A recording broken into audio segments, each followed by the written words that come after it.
한 주간 새해를 시작하고 한 주간 보내고 이제 여러분들이 오늘 오셨는데 여러분들 새해를 시작한 느낌이 어떠십니까? 좋습니까? 예. 아무튼 새해 복을 많이 받으시기를 바라고 여러분들이 또 복을 많이 나누면서 살았으면 좋겠습니다. 한 해 동안 우리 좌우에 계신 분들하고 그렇게 인사를 합시다. 복을 많이 받으시고 복을 많이 나누며 사십시다. 시작.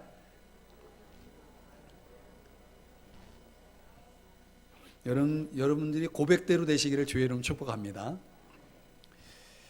예, 어느 날 이 공자가요, 공멸이라는 이 조카에게 이렇게 물었다고 합니다. 내가 벼슬을 한 뒤로 얻은 건 무엇이고 잃은 건 무엇이냐 그랬더니 이 조카가 답하기를 얻은 건 별로 없는 게 아니라 얻은 건 없고 잃은 것만 세 가지 있습니다 하면서 하는 말이, 첫째는 나란 일이 너무 많아가지고 제가 공부할 시간이 없었어요. 그래서 학문이 후퇴했고요. 두 번째는 받는 녹이 너무 적어가지고 부모님을 제대로 봉양하지 못했고요. 세 번째는 공무에 쫓기다 보니까 친구들과의 관계가 멀어졌어요. 그 세 가지를 잃었다는 내용을 이제 답을 한 거예요. 근데 이 공멸과 이 같은 벼슬에서 같은 일을 하는 복자천이라고 하는 사람에게 또 똑같은 질문을 던졌어요. 벼슬을 얻고 나서 무엇을 얻었고 무엇을 잃었냐 그랬더니 이 사람은 잃은 것은 하나도 없고 제가 세 가지를 얻었습니다 하면서 하는 말이, 첫째는 글로만 읽었던 그 학문, 이걸 내가 실천하면서 내 학문이 더 밝아졌습니다. 두 번째는 받는 녹을 잘 아껴가지고 부모님, 친척들을 도왔더니 더 가족 간에 더 친근해졌습니다. 세 번째는 시간이, 공부가 너무 바빠가지고 시간이 별로 없었지만은 그럼에도 불구하고 그 짧은 시간 친구들과 나눔을 통해서 친구들하고 더 가까워졌습니다. 이렇게 대답을 했다는 겁니다. 사랑하는 성도 여러분, 같은 벼슬에서 같은 일을 한 두 사람의 반응을 한번 보십시오. 이 공멸과 복자천이 대답한 내용에 의하면 이렇게 다를 수가 있어요. 같은 일을 했음에도, 같은 이 신분에 있었음에도 불구하고요. 그러니까 한 사람은 세 가지를 잃었다고 얘기해요. 한 사람은 세 가지를 얻었다고 얘기했습니다. 우리가 우리의 삶을 들여다보는 방식도 이와 비슷할 것 같아요. 어떤 사람은 나는 잃은 것만 있어, 이렇게 생각할 사람도 있고, 나는 얻은 것만 있어. 이게 뭡니까? 한 사람은 불평의 관점에서 모든 만사를 봅니다. 어떤 사람은 감사의 관점에서 모든 걸 봅니다. 그러니까 우리 인생을 들여다보면서 늘 불평하고 사는 사람도 있고 늘 감사하면서 사는 사람들이 있습니다. 여러분 지난 한 해는 어떻습니까? 또 올 한 해를 또 어떻게 여러분들이 살기를 원하십니까? 이 세상에는 세 가지 부정적인 생각이 있다고 합니다. 자신에 대해서는 나는 늘 무가치하다라고 생각하는 것, 또 세상에 대해서는 너무 살기 힘들다, 그리고 미래에 대해서는 내 앞날은 희망이 없어. 이 세 가지 부정적인 생각 속에서 살아가는 사람들이 많다는 거예요. 자신에 대해서, 세상에 대해서, 미래에 대해서 뭐 하나 제대로 내 마음에 드는 게 하나도 없는 거죠. 사랑하는 여러분, 어쩌면 그게 우리의 현실일 수도 있습니다. 그러나 여러분, 이런 시를 들어보셨죠? 이것 또한 지나가리라. 거기에 한 대목을 보면 이런 내용이 나옵니다.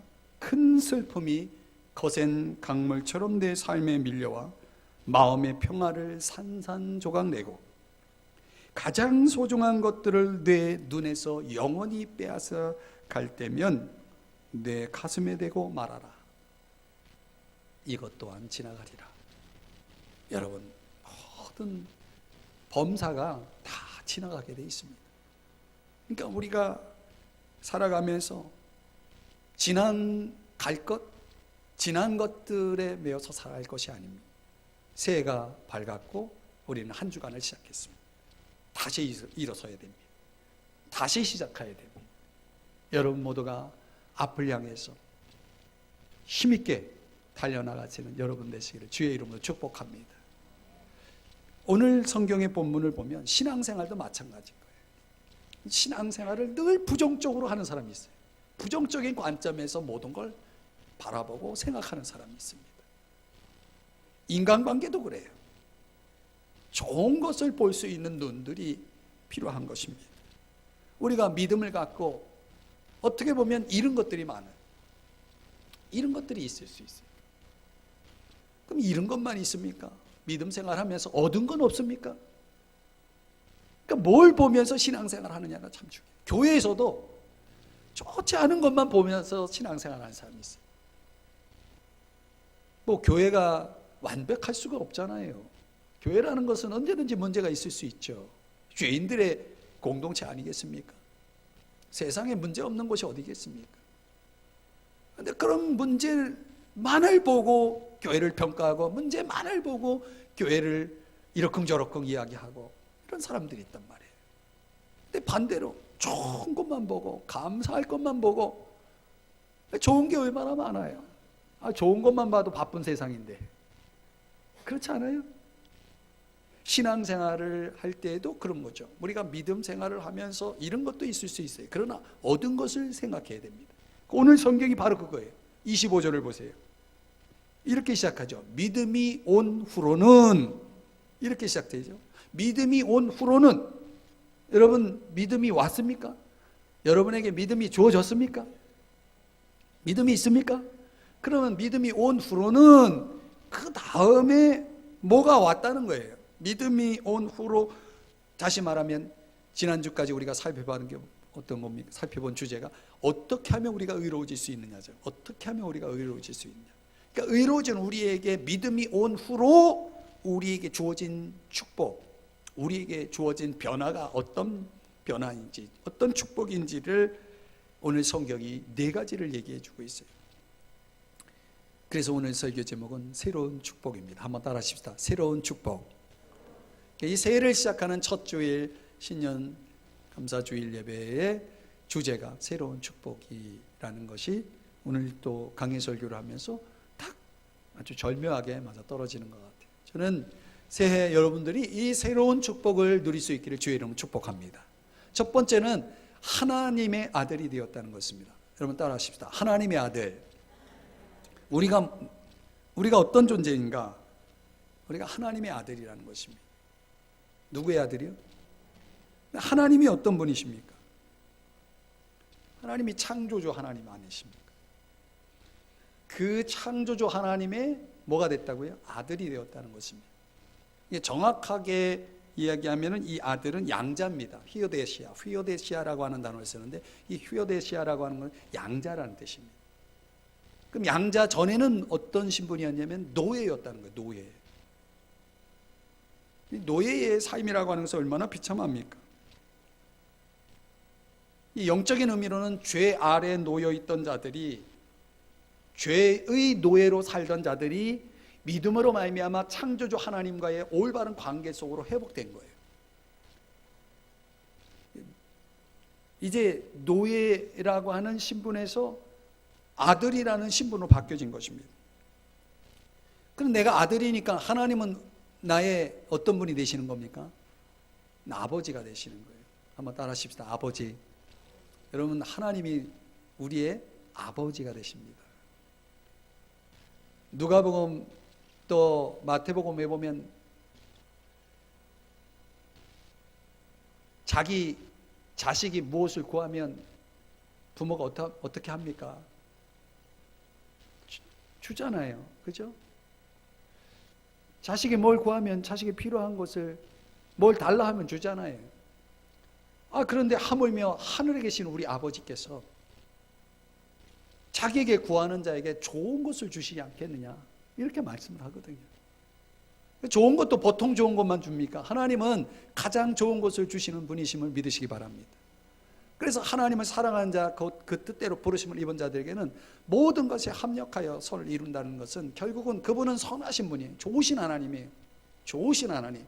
그 좋으신 하나님이 우리에게 주시는 건 다 좋은 거예요. 그 좋은 것을 주시는 하나님이 바로 나의 아버지라는 것입니다. 여러분, 우리가 세상에서 누가 나의 아버지냐라고 하는 것이 얼마나 또 중요합니까? 그렇죠? 그 아버지가 어떤 존재라고 하는 것이 결국은 그 아들 또한 그 신분에 걸맞는 자격과 그리고 권리를, 특권을 누리는 것이 당연하지 않겠습니까?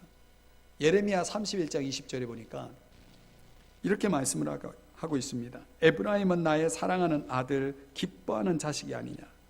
그러니까 하나님이 이스라엘 백성을 생각하는 그 마음이 어떤 마음이냐면 너무나 사랑스러운 아들이에요. 너무나 기뻐하는 아들이에요. 그러니까 우리가 내 자식들을 보면서 느끼는 사랑과 그 기쁨을 하나님 아버지도 우리를 향해서 갖고 계시다는 거예요. 근데 그것조차도 우리 인간 부모하고는 하나님 아버지가 가지고 있는 마음, 이거 비교할 수 없을 정도의 사랑과 기쁨이에요. 가끔 꾸짖기도 해요. 그래서 뭐라고 말씀하냐면 내가 그를 책망하여 말할 때마다 깊이 생각하노라. 우리 인간 부모는 종종 이렇게 깊은 생각 없이 자녀들을 꾸짖을 때도 있죠. 근데 하나님은 늘 우리를 깊이 생각하신다는 거예요. 그리고 그를 위하여 내 창자가 들끓으니, 이거 뭡니까? 창자가 들끓는다는 얘기는 뭐냐면 그리워한다는 거예요. 하나님 아버지는 우리를 늘 그리워하고, 그리고 반드시 그를 불쌍히 여기리라, 이렇게 말씀하고 있어요. 반드시 불쌍히 여기리라. 우리를 불쌍히 여기시는 분이에요. 할렐루야.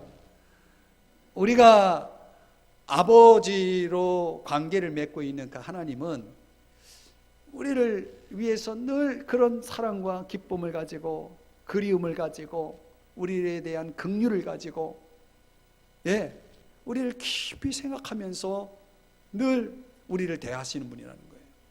이런 아버지가 어디 계세요, 세상에? 이런 아버지는 없습니다, 세상에. 우리가 우리 자녀를 생각할 때, 우리 자녀와의 관계 속에서 갖는 부모로서의 내가 가지고 있는 어떤 그런 모습들, 이런 것들과 한번 비교해 보세요. 그러니까 하나님을 아버지라 부른다는 것은 대단한 겁니다. 왜 내가 하나님을 아버지라 부를 수 있느냐? 이게 성령이 우리 속에 들어왔기 때문에 하나님을 아버지라 부를 수 있는 것입니다. 그리고 하나님을 아버지라 부를 때, 아버지를 부를 때마다 그분은 우리에게 응답하시고 답을 주시죠. 그래서 우리가 기도하는 거 아니겠습니까? 하나님을 아버지로 믿기 때문에 하나님 앞에 기도하는 거예요. 그러면 하나님이 들어주시는 거예요. 로마서 8장 29절에 보면 그 아들들 중에 맏아들이 누구냐면 예수님이에요.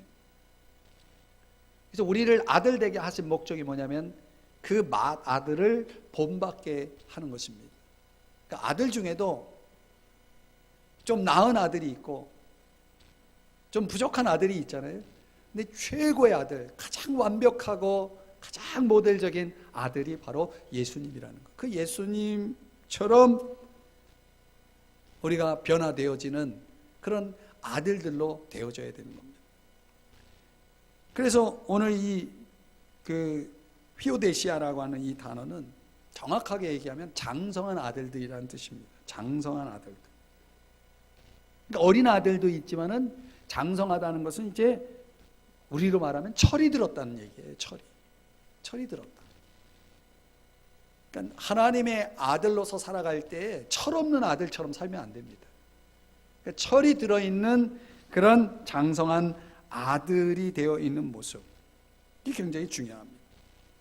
미국 같은 경우에는 그 신분 사기가 굉장히 많이 일어난다고요. 신분 사기 사건이 많이 일어난다고 그래요. 오래전 조사지만은 1,160만 명이 피해를 입었다는 그런 자료 조사가 있어요. 그 조사된 내용에 의하면 50만 명이, 그 가운데 50만 명이 아이들이래요. 그리고 거기에 반이 6세 이하라고, 그런 조사 내용을 제가 보았어요. 그러니까 이 신분이 이 사기를 당하는 일들이 미국 사회에서 굉장히 많이 일어나고, 오늘 우리 사회도, 우리나라도 그런 사기 사건들이 많이 일어났죠.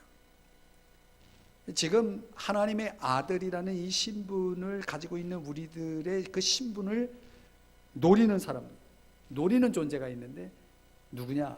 마귀가 우리가 가지고 있는 그 하나님의 아들됨의 신분을 도둑질하려고 하는 거죠. 우리로 하여금 소속감을 자꾸 잃게 만들고, 하나님의 아들이라는 신분을 자꾸 망각하게 만들고, 그것을 떠나서 살게 만드는 거죠. 누가복음 15장에 보면 두 아들의 이야기가 나옵니다. 한 아들은 자기에게 주어질 상속될 재산을, 그 분깃을 받아가지고 집을 떠납니다. 아버지 품을 떠나가지고 허랑방탕하게 살면서 모든 재산을 다 날리고 알거지가 돼서 집으로 돌아오죠. 또 하나의 아들은 아주 아버지 말을 잘 듣습니다. 그런데 도무지 아버지의 마음을 제대로 이해하지 못하는, 동생이 집 나갔다가 돌아온 동생이 너무나 사랑스럽고 너무나 기뻐서 즐거운 파티를 여는데, 이 형이 동생이 돌아온 모습 얼마나 반가워요. 그런데 형은 그 파티에서 즐기지 않습니다. 오히려 화를 냅니다. 나를 위해서는 잔치 한번 제대로 차려주지 않고 어떻게 저 재산 다 날리고 거지가 돼서 돌아온 동생을 위해서 송아지를 잡고 이런 큰 파티를 여냐고 하면서 화를 냅니다. 그러니까 성경에는 이 두 아들의 이야기가 우리들에게는 좋은 교훈을 줘요. 하나님의 아들로서 살아가야 되는데 아들답지 않은 두 아들을 소개하는 겁니다. 아버지 품을 떠나가지고 자꾸 자기 뜻대로 자기 멋대로, 그래서 모든 걸 날려버리는, 자기가 가지고 있는 모든 영적인 그 분깃을, 그런 은혜들을 다 쏟아버리는 그런 집 나간 아들과 같은 그런 아들이 있고요. 집 안에서 다 고분고분하고 말 잘 듣는 것 같고 순종하는 것 같고 잘 따르는 것 같지만 아버지의 마음을 제대로 이해하지 못하고 아버지와 전혀 다른 생각을 가지고 있는 이런 아들 말이죠. 둘 다 탕자인 거죠. 사랑하는 여러분, 우리가 아들이라는 신분을 가지고 있으면 뭐합니까? 아들다워야 아들이죠. 아들다운 삶을 살 때에 그때 아들이라고 하는 신분에 빛이 나는 거 아니겠습니까? 믿음이라는 것은 윌리엄 바클레이가 얘기한 것처럼 관계성입니다. 하나님 아버지와 관계를 맺는 겁니다. 아버지와의 관계를 맺는 것입니다. 그러니까 이제는 하나님이 나의 아버지라는 의식을 가져야 됩니다. 그분은 나를 사랑하고 나를 기뻐하는 분이라는 것, 거기에 걸맞게 이제 우리는 그분이 나를 얼마나 소중히 여기는지, 나를 얼마나 아끼는지, 거기에 걸맞게 우리가 책임을 다하는 책임감 있는 아들로서의 삶이 우리에게 필요하다는 것이죠. 사랑하는 여러분, 좀 아들답게 살았으면 좋겠습니다. 하나님의 아들로서 하나님 아버지의 마음을 좀 이해하고 그분이 기뻐하시는 아들로서 살아갈 수 있기를 주님의 이름으로 축복합니다. 두 번째는 세례를 받은 자입니다. 27절입니다. 누구든지 그리스도와 합하기 위하여 세례를 받은 자는 그리스도로 옷 입었느니라. 자, 여러분, 여기 옷을 입었다라는 얘기를 합니다. 세례라고 하는 것은 옷을 입는 것과 같습니다. 무슨 옷을 입는 거냐면 그리스도로 옷 입는 겁니다. 그런데 오늘 27절 다시 보시면 이 세례를 받았다라고 하는 것은 목적이 뭐냐면 연합입니다. 그리스도와 연합하는 것입니다. 자, 저를 보시죠. 로마 시대에는, 당시에는 이 옷이 어떤 옷을 입고 있느냐가 굉장히 중요했다고 그래요. 이 어른이 되면 입는 옷이 토가라는 옷이 있는데, 토가라고 불리는 이 옷을 입는다고 해요. 정확하게는 16살이 된 이후부터는 이 몸을 전체를 휘감는 토가라는 옷을 입는데, 그 옷을 입으면 아, 저 사람은 성인이 되었구나라는 것을 사람들이 그 옷을 보고 알았다는 거예요. 그 성인이 되었다는 것은 그 사람에게 성년으로서 뭐가 주어지냐면 시민권이 주어집니다. 시민권자로서의 의무를 갖춘 표시가 그 토가라는 옷을 입고 있는 것으로 그렇게 가시적으로 표현을 했다고 합니다. 그럼 오늘 우리가 그리스도와 연합이 되어 있느냐, 하나님의 아들이 되어 있느냐라고 하는 것을 우리에게 가시적으로 보여주는 게 뭐냐면 옷입니다. 그리스도라는 옷. 다시 말하면 그 그리스도라는 옷은 뭘 얘기하냐면 에베소 4장에 의하면 의와 진리를 따라 사는 삶의 옷입니다. 삶의 옷. 신부는 아들인데 그 아들다운 삶이 따라올 때 그 삶은 어떤 삶이어야 되냐면 그리스도를 보여주는 옷이 되어야 된다는 거죠. 그리스도의 인격을 보여주는 옷이 되어야 되고 그리스도의 삶을 보여주는 옷이 되어야 된다는 것입니다. 경찰복을 입으면 경찰로서의 신분에 걸맞는 어떤 행동이 나오는 거 아니겠습니까? 의사 옷을 입으면 의사의 행동이 나오는 거고, 군인 옷을 입으면 군복을 입으면 군인의 행동이 나오는 거 아니겠습니까? 그러나 그리스도의 옷을 입은 사람은 그리스도를 드러내는 그런 인격과 삶이 따라와야 되겠죠. 거기에 대해서 에베소 4장에서는 그 특징을 몇 가지를 얘기하는데, 첫째는 참된 말을 한다는 것입니다. 거짓을 버리고 참된 말을 한다. 에베소 4장 25절에서 그렇게 말씀해요.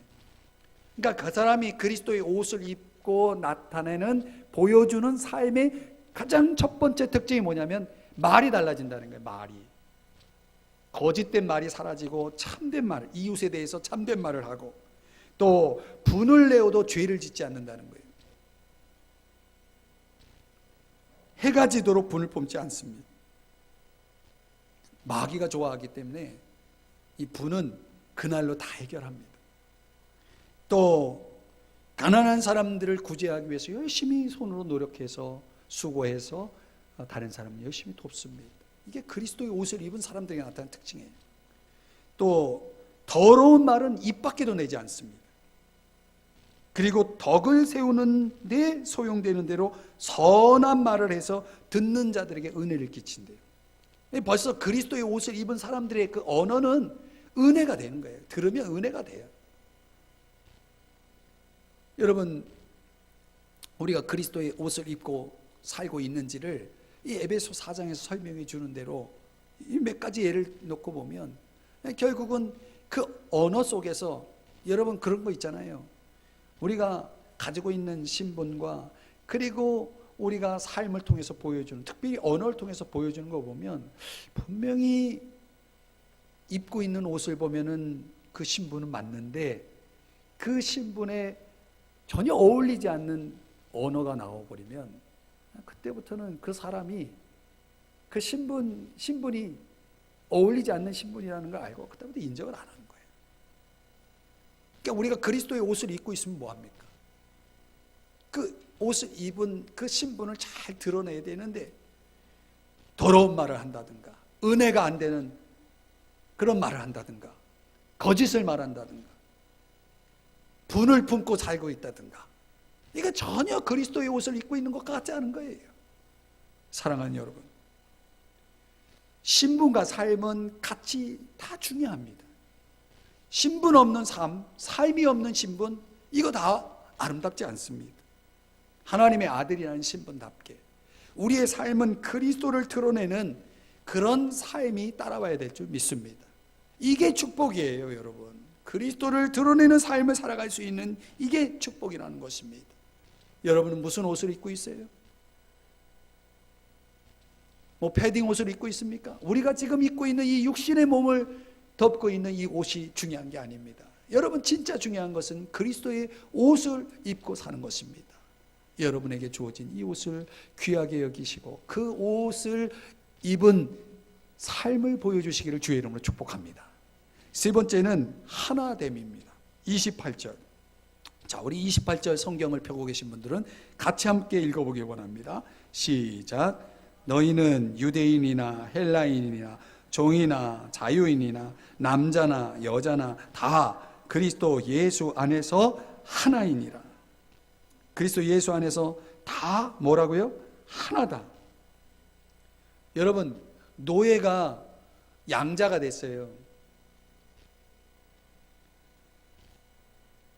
우리가 이렇게 볼 때 로마인들은요, 이 아들이냐 노예냐 이게 굉장히 중요한 거죠. 근데 그 당시 성경 시대에는 여전히 노예들이 존재했다는 거예요. 노예들이. 그러니까 로마인들이 볼 때에는 그 사람 분명히 노예예요. 근데 하나님은 노예로 보지 않았다는 거죠.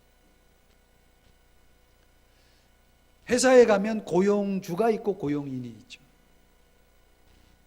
하나님은 고용주로 보고 고용인으로 보지 않는다는 거예요.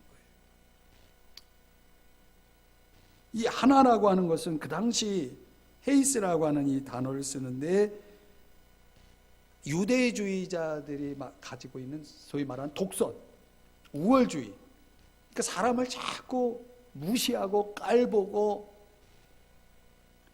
이런 일들이 그 공동체 속에도 있었다는 거예요. 사랑하는 여러분, 우리가 하나님의 자녀가 되면 이때부터는 더 이상 그 안에 인종이라든가 신분이라든가 성별이라는 거 중요하지 않습니다. 뭐예요? 다 하나인 겁니다. 교회는 하나인 거예요. 여러분들이 각자 다 여러분의 직장도 있고 사업장도 있고 여러분들이 사회에 나가면 세상에 나가면 여러분들이 가지고 있는 그런 타이틀들이 다 있겠죠. 그런데 교회는 그런 거 없어요. 그런 거 중요하지 않습니다. 교회는 하나인 겁니다. 이걸 잊으면 안 됩니다, 여러분. 교회 안에 어떤 걸 어떤 기준을 가지고 사람과 사람을 구별하는 것은 이거는 교회다운 게 아닙니다. 우리는 예수의 피로 다 뭐가 된 겁니까? 형제 자매가 된 겁니다. 이 성경에 보면은 빌레몬서라는 게 나온 책이 등장하는데 이 빌레몬서는 빌레몬이라는 사람에게 바울이 편지를 쓴 내용입니다. 근데 무슨 내용이냐면 그 빌레몬은 아주 잘 사는 부자입니다. 신분도 높습니다. 귀족입니다. 근데 그 사람도 예수를 믿었어요. 누굴 통해서 예수를 믿었냐면 바울을 통해서 예수를 믿었어요. 근데 그 집안에, 그 빌레몬의 집안에 노예들 가운데 오네시모라고 하는 노예가 있었습니다. 근데 그 오네시모가 빌레몬 주인 몰래 도망을 가버렸어요. 뭐 잘못한 게 있죠. 뭔가 잘못을 저지르고 주인한테 혼날까봐, 그때는 뭐 혼나는 정도가 아니고 죽을 수도 있는 거예요, 노예는. 그러니까 이제 도망친 거예요. 도망쳐서 돌아다니다가 누구를 만나냐면 바울이라는 사람을 만납니다. 그러니까 오네시모도 바울을 통해서 예수를 믿게 됐어요. 주인인 빌레몬도 예수를 믿었고 노예인 오네시모도 예수를 믿었어요. 근데 가만히 오네시모가 예수를 믿고 나서 내가 사실은 내 주인 빌레몬이라는 분이 있는데 이러저런 일을 내가 잘못해가지고 지금 내가 도망치고 있는 중이고 도망자로 살고 있다고 이런 간증을 했을 거 아니에요. 그러니까 이제 이 바울이라는 사람이 오네시모를 빌레몬에게 보내면서 편지를 씁니다. 어떤 편지의 내용이냐면 간단하게 얘기하면 이런 내용이에요. 빌레몬 선생, 이 오네시모를 받아주시오. 단 옛날처럼 노예로 받아주시지 말고 예수님 때문에 당신의 형제로 받아주십시오. 이런 편지의 내용을 쓴 거예요. 그리고 이 오네시모가 잘못한 거에 대해서는 꼭 보상을 해야 된다면 내가 다 보상해 주겠어. 그래서 보낸 거예요. 사랑하는 여러분, 무엇이 인간을 참으로 자유하게 하는가? 복음밖에 없습니다. 복음이 들어오면 노예도 주인도 하나가 되는 겁니다. 복음이 없는 사람에게는 그게 불가능합니다. 정말 우리가 예수를 믿는다면, 정말 그리스도인이 되었다면 우리가 지닌 부귀, 지위, 배경 그걸 떠나서 우리는 이렇게 말할 수 있어야 됩니다. 한번 따라 하십시다. 형제님, 자매님, 주 안에서 당신을 진실로 사랑합니다. 이런 고백을 할 수 있어야 됩니다. 그게 교회입니다. 사랑하는 여러분, 오늘 우리의 신앙생활 속에 하나님의 가족이라고 하는 이 공동체 속에 내가 한 몸에 붙어있는 한 지체라고 하는 이 의식을 가지고 하나됨에 힘쓰지 않는 사람들은 믿음을 가진 사람이라고 말할 수 없습니다. 죄송합니다. 그건 분명합니다. 믿음이 온 후로는 그렇게 시작했죠. 오늘 성경이 믿음이 왔다면, 믿음을 가졌다면 그 다음부터는 하나됨을 깨는 일은 절대로 하면 안 됩니다. 하나됨을 위해서 우리가 힘써야 됩니다. 여러분이 하나됨으로 들어와야 됩니다. 이게 믿음이 온 후에 우리에게 주어진 축복입니다. 가족이 늘 싸우고 다 자기 주장하고 이렇게 살면 좋겠습니까? 서로 사랑하면서 하나 되는 게 좋겠습니까? 여러분 답을 해보세요. 기억하십시오. 우리는 하나여야 합니다. 마지막으로 네 번째는 그리스도께 속한 자면 29절입니다. 우리 29절을 다 같이 한번 읽어보겠습니다. 시작. 너희가 그리스도의 것이면 곧 아브라함의 자손이요 약속대로 유업을 이을 자니라. 여기 너희가 그리스도의 것이면, 유대인들은 이스라엘 백성으로, 하나님의 백성으로 유대인으로 태어나야 유업을 이을 자라고 생각을 했는데, 바울은 유업을 이을 자는 누구냐면 그리스도의 것이어야 한다라고 오늘 성경에서 이야기해 줍니다. 그리스도의 것이라는 것은 예수님을 나의 구주로 주님으로 영접했다라는 것을 얘기합니다. 여러분 속에 예수님이 계셔야 됩니다. 그래야 그리스도의 것입니다. 그리스도는 우리 마음속에, 우리 삶의 중심에 들어오실 때 어떤 분으로 들어오시냐면 주인으로 들어오시는 겁니다.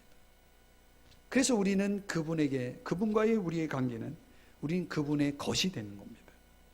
그래서 예수님이 우리를 그분 마음대로 할 수 있어야 됩니다. 그분이 주인이니까. 그래서 갈라디아서 2장 20절에는 우리가 앞서서 살펴왔지만 내가 그리스도와 함께 십자가에 못 박혔나니 그런즉 이제는 내가 사는 것이 아니요 오직 내 안에 그리스도께서 사신 것이라. 이제 내가 육체 가운데 사는 것은 나를 사랑하사 나를 위하여 자기 자신을 버리신 하나님의 아들을 믿는 믿음 안에서 사는 것이다. 이게 그리스도의 것으로 살아가는 사람의 고백인 것입니다. 사랑하는 여러분, 중요한 것은 외적인 게 아니죠. 중요한 것은 그 내적인 변화, 우리 속에 예수님이 들어왔고 그분이 우리 주인이 되셨다는 것 중요한 겁니다. 우리는 하나님을 아버지라고 모시고 있고 믿고 있고, 예수님은 우리의 주인이라고 믿고 신앙생활하는 것, 이게 믿음의 축복입니다.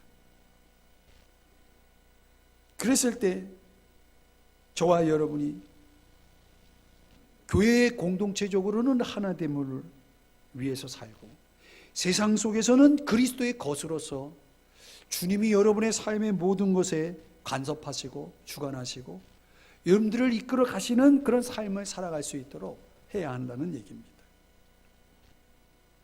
예수님께서 제자들에게 이렇게 물었습니다. 아직도 믿음이 없니? 종종 예수님께서 제자들에게 하신 말씀입니다. 아직도 믿음이 없니?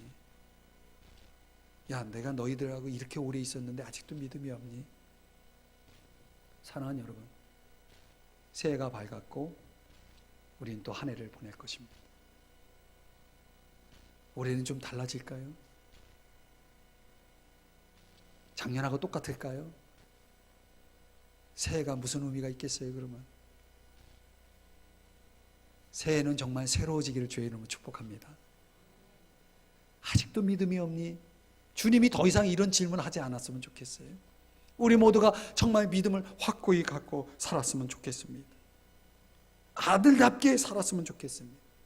그리스도의 옷을 입은 대로 그 옷에 걸맞는 삶을 살았으면 좋겠습니다. 하나 되었으면 좋겠습니다. 그리스도의 것으로 그리스도께 전적으로 순종하면서 살았으면 좋겠습니다. 축복합니다. 해피 뉴 이어.